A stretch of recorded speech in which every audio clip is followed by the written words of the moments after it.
Hey D-Gens, welcome back. I'm Anoki Noel, and today we're watching more One Piece. Before I start today's episode, if you guys have not checked out my last community post about the video that has been unfortunately taken down and re-uploaded, and I understand that re-uploads can be very frustrating. It is very important to me that all my content eventually becomes free and accessible to everybody that didn't get the chance to watch it or cannot afford the membership price on any of the platforms like Patreon or YouTube memberships. I like to keep to my schedule, and I know that's extra frustrating when I haven't posted a lot of new episodes. Unfortunately, I've been really sick for the past 2.5 weeks. I am autoimmune compromised, so it has been a really hard recovery. As you can tell that I have not made a full recovery yet. However, I'm on the better half of things and I'm trying to take it slow. So these one episode uploads are not permanent, but this is a good way to pace myself to watch an episode, take a break, do a breathing treatment if I need it, and then load up another one if I have enough energy to do so. I also have this humidifier in here.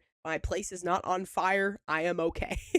That being said, the last episode left me with a lot of questions. Like, where is Sabo now? Did Sabo go back to his family? Does he have a different position in the One Piece world? Did he become a pirate? Like, where is Sabo? Especially since that brotherly bond with the sake cups that we saw in Marineford between Luffy and Ace was also made with Sabo. And the fact that Ace mentioned Sabo when he was dying to Luffy obviously shows that there's a significance, that the bond is absolutely unbreakable as brothers. And it makes me really wonder why Luffy hasn't talked about Sabo or brought Sabo up. Like, where was Sabo in Marineford? Is Sabo okay? Is Sabo alive? Is Sabo dead? Is Sabo in the Marines? Did Sabo go back to his old family and he's just living as a noble? Like, what happened? Also, Luffy was born in Goa Kingdom. That was a random fucking stray breadcrumb. Don't know how I'm fitting that in my brain, but I'm sure like it'll all come together at the end. Like, it is like a backwoods outside of forgotten area of the town. So the question is, like, is this where Luffy's mother was raised? Was this just a good place for Dragon to have Luffy's, mom give birth? Like, I don't know. Like, where does that lay? It was important enough to bring up. And it also leaves me the question, like, when did Garp know about Luffy? And did Garp bring Luffy back to this island intentional? I don't know. Those are just like a few questions. I can't wait to figure out who Luffy's mom is. I want to know more. I want to know so much more about like Luffy's mom so bad. I feel like it's more than just a random woman. It feels like it has to be, but who's to say? Anyways, let's get to the episode. But before we start today's episode, if you want to watch bonus content, check out my Patreon, like the edited down version. Check out my YouTube members. Both of those places get content well in advance before anybody else does. But if you want to keep watching for free, then do so. Just make sure you like, comment, subscribe, maybe even check out my vlog channel or some other social media. All those things are free and help keep the channel going so I can keep watching anime with you. All right, let's get to the episode. Holy.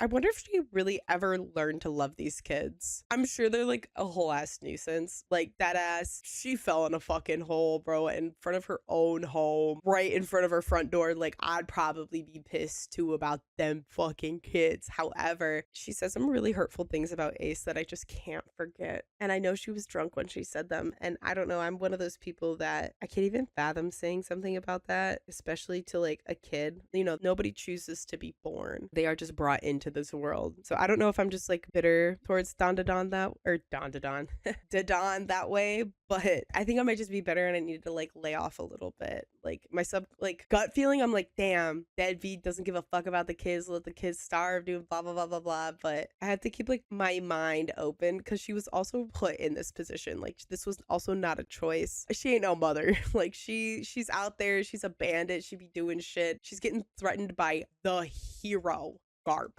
The hero, Garp. So anyway, sorry. I just had to give my 2 cents on Dadan because I feel like I haven't really talked about how I felt about her quite yet. And it is quite strong. I feel like I might have to lay off a little bit, open my mind, think about her a little bit more.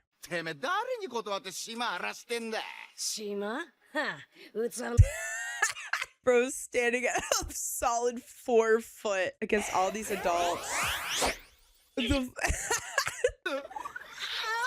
The recoil. I love that Luffy is still trying to like create. Wait, is this gonna land? Nope. I made a 10. Bro was winding up. That's so fucking funny. I feel like One Piece kind of holds true to like the anime fight rules. The fact that it kind of broke here, the fact that Luffy was winding up and this bro just punched him in the face was awesome. Not only that, I forget that devil fruits are not popular, and Luffy gains a lot from the shock value of being a rubber boy. Incredibly so. But again, I love these little moments where you kind of see him try to be creative and try to be useful by using his devil fruit in like kind of an unconventional way and being really creative about it. The I made a dent is great. Oh, bro, not the police officers. He can't see, he can't talk, he probably can't breathe either. Bro's got a butthole face. It's back. I love One Piece, it's so silly. Oh, come on. It's a giant deer. No, I love the fact that they are so good at like hunting as well. The greed, it sickens me.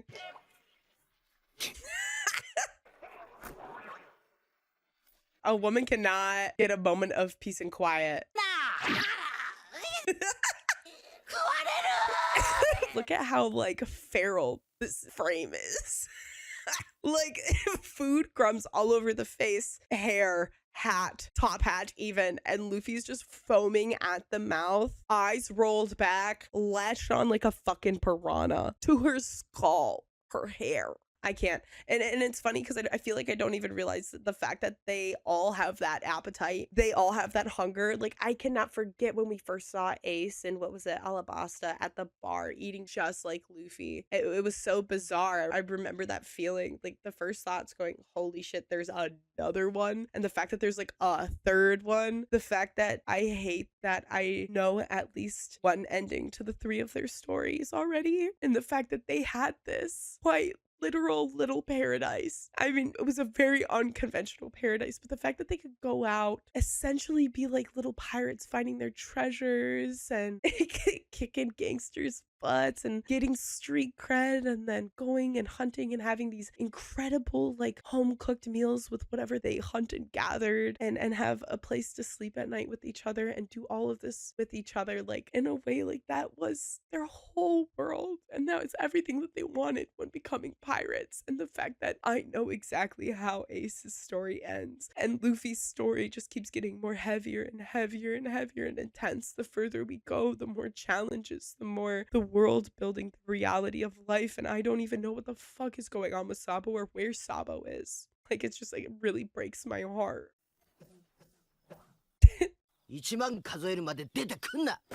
Count to 10,000. Wait, doesn't Luffy just drown? He hates the water. I didn't even think about that. I bet Luffy doesn't ever bath. It's probably something he doesn't ever do by choice. Oh my god, they're so cute. They're literally just kids, bro. That's so real. Girl, don't talk too loud. What are they doing? Last one. The 100th spar, surely, right? The way that she thinks about herself. I love this, actually. Aww. Just boy activities.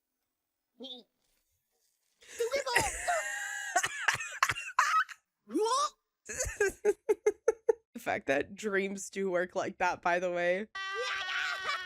Should we go to sleep? The fact they're like, yeah, actually, I ain't gonna help him with this one. It's time for bed, man. I don't want to get involved.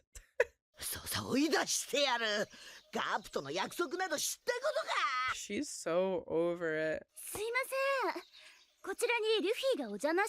What y'all know about Luffy? Oh wait, this is the, oh yes, the bar in the there? Question mark, I think.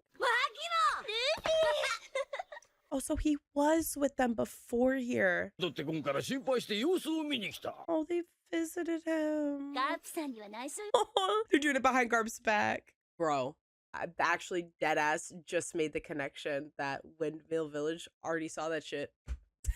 That was episode 1, bro. I'm a fucking idiot. I should have known that. I feel like they said the name of the city too, did they not? Am I crazy? I don't know, bro. I'm gonna be honest with you. Up until like right after we meet Usopp and we're moving on in One Piece, I feel like is when I got invested. Like I got a little bit invested after Nami, and then I think Alabasta is like when I really got invested, and I was really excited about world building, and I was thinking more than anything, like everything else. So I feel like a lot of the earlier episode stuff I didn't retain that well. I wasn't really taking notes like that. But damn, making the connection that that is Windmill City. The map's like, you know, like when you move to a new place or you're in a new area and you're like learning the maps and it's like a video game in your head and like the map is loading and you unlocked a different area of the map and you're like, oh shit, this shit connects here and here. That's what just happened.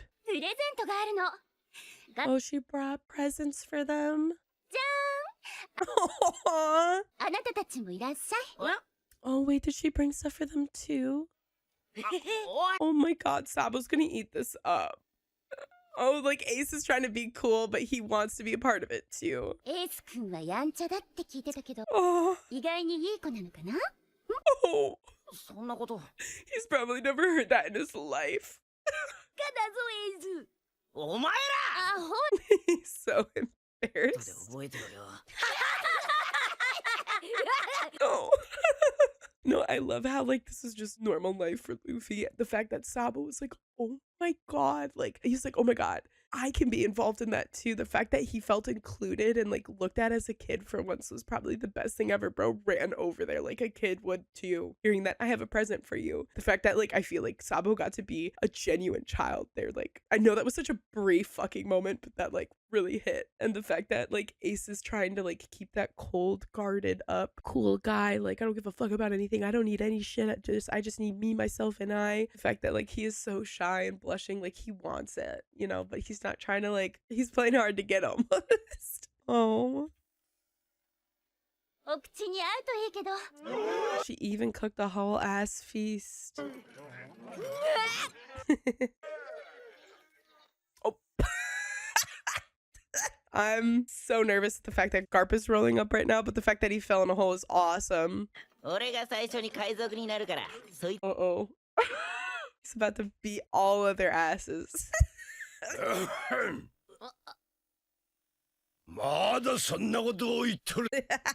He said, I thought. The fact that she got a punishment too. Aw, I love Luffy. Yeah, he does have a big mouth.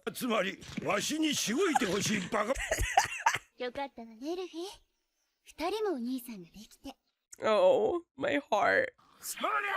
Holy shit. Now this is some real ass fucking training. Bro's rotating like a 9. Bro is rotating like a 7-Eleven hot dog. The way I almost said the wrong number. In midair going, oh my god, this man's a monster. It like also like really breaks my heart thinking about how I don't feel like Garp wanted them to be Navy in a selfish way, not like a this is what I am and you have to follow in my footsteps and the family's footsteps, you can't be like your father. Literally, Garp knows the extent on how corrupt and fucked the world is, and I think his way of trying to protect these boys is trying to make them join the Navy and just be compliant, because being the grandsons of the hero also in the Navy would give them kind of a vulnerability, would give them like a blanket of cushion of success and kind of being untouchable. The fact that he's teaching them to be strong at such a young age and being like, you want to be a pirate, this and that, this is your punishment, fend for yourself out in this horror show of a forest with some bandits, you know, like trying to probably do a scare tactic or get them to be stronger and like training them. Like I feel like we're seeing this from like children's perspective, you know, like trying to force shit down your throat, but I fear that it's more complex than that right now, because I do have strong emotions about Garp. But I do not think that he doesn't love these boys. And I do wish he did more. And I wish he wasn't compliant, but he is in such a weird spot and not a good spot. The fact that he's like, I will be back tomorrow. That's so funny. Okay, brother. You know what? He low-key kind of on vacation, I bet. 運よく生き延びられても海賊を諦めねえ限り結果は同じだ。痛くねえよ。道は一つしかねえ。決断の時だ。兄弟。Or are they gonna do sneak attack? What are they doing? Are they running away? Oh. Was that? Did they leave a note? Oh, we'll stand on our feet. Wait, ASL. Wait, no, is that a Sabo Luffy? I don't know why that like made me want to cry. It's just cute. They have their own little signature. What classic kids running away?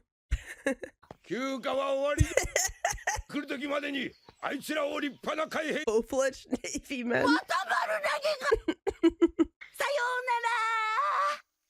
All he had to do was look back and go, huh? No, that's so funny. But also, I feel like Garp is not worried about that. I think he sees the strength and especially how they build off of each other too. You know, I feel like he is not worried about them being strong. I think he's worried about them having their head straight more than anything. I love how she waited till he was out of sight. Oh, see, that's bars. No, I think she does kind of care about him a little bit. Those little sacks of their belongings. What a big thing to say at a young age. Thinking of that memory and not being sad, hurt, and spiteful in this moment and just saying, you know what, she can be happy now. The fact that that's how he views himself and essentially did view himself all the way up until death, like, breaks my heart. Oh, it's raining. Girl, please go do something. I know you care a little bit. I know those kids grown on you a little bit. I know it's just not the fear of Garp. It can't be. Using Garp as the excuse. I love it. God, I just like keep thinking about how strong their bond is and like as long as they have each other, they're okay. They just don't have each other anymore. Like, the more I think about it, the more it hurts. The more I watch this bond that they have, like, it truly, like, slowly eats at you. Like, it's so sweet. It's so precious. It's so rare to see a bond like that. But just knowing how some things end up already just hurts so bad. And the unknown of Sabo is just eating away at me. I could, like, hear and smell the breeze, the sun. Dude, he's so smart.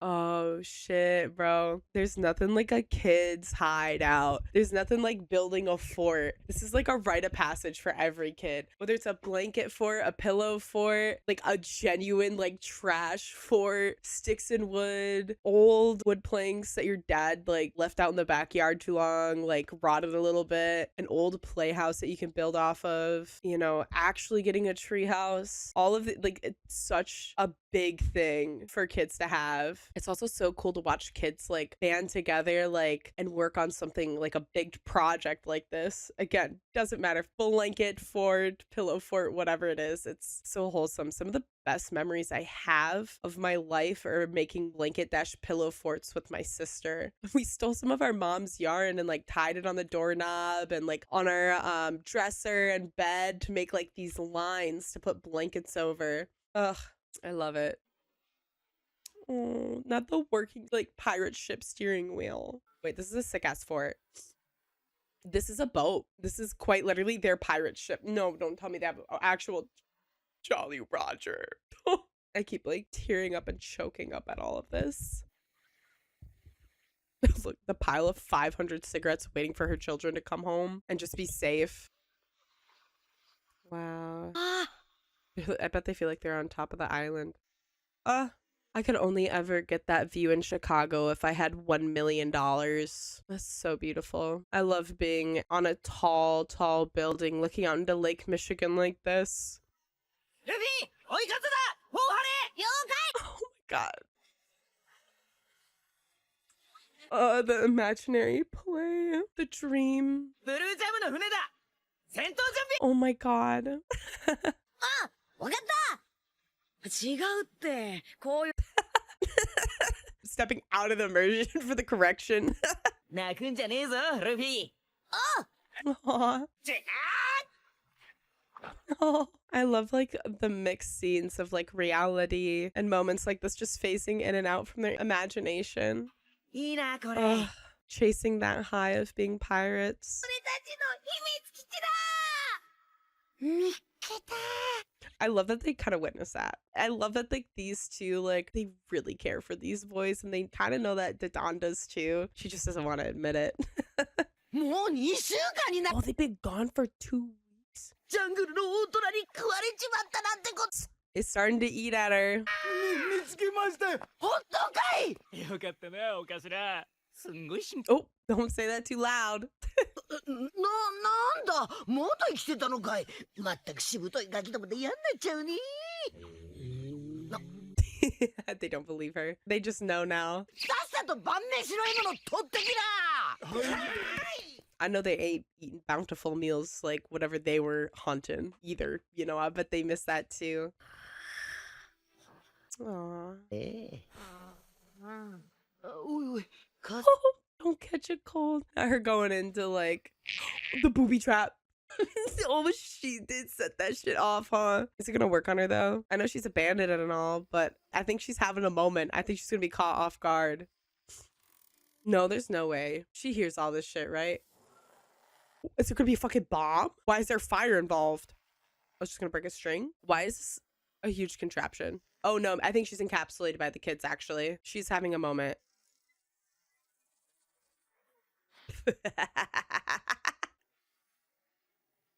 Yeah, she got the wind knocked out of her, huh? Falling out of the tree.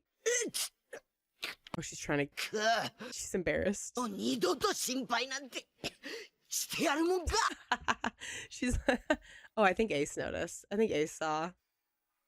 Oh my god. Ugh. I love that. I love how back and forth she is.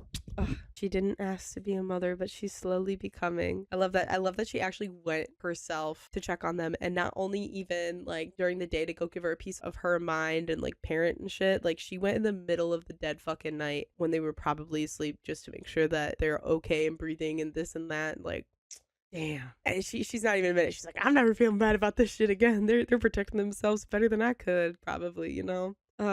Again, like the more I watch these background stories and these little snippets of them, like I kind of don't ever want these to end.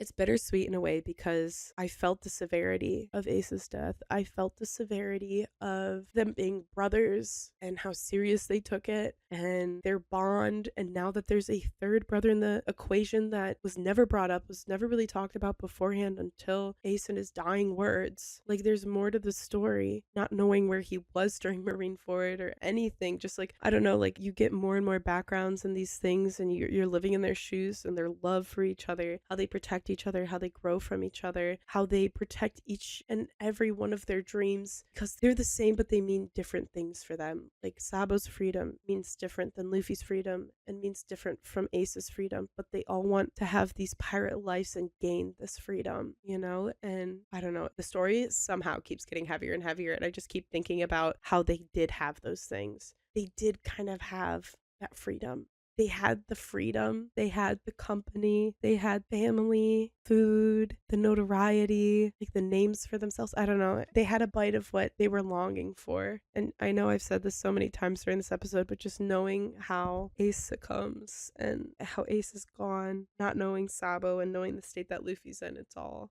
a lot. It all becomes heavier and heavier somehow on my heart. Ugh. Thank you guys so much for watching this episode with me. I think I'm going to lay down for a bit. Maybe I'll be able to watch a third. I don't know. But just know that these posts are going to happen more and more frequently as I'm getting better. Hopefully it resolves itself in the next week or two and I'll continue to get better. And again, thank you so much for being so gracious and patient with me. I really appreciate it a lot. It's really hard to have a autoimmune condition and having things that are very taxing on my body and trying to be consistent. It's a very difficult thing, but it's something that I really really try to be. I can recognize when I do need a break though, and unfortunately it was one of those times. But again, I love you guys all so deeply, and I don't realize how much you guys mean to me when I'm able to do this. So again, thank you so much for watching these episodes with me, and I'll see you guys next time. Bye.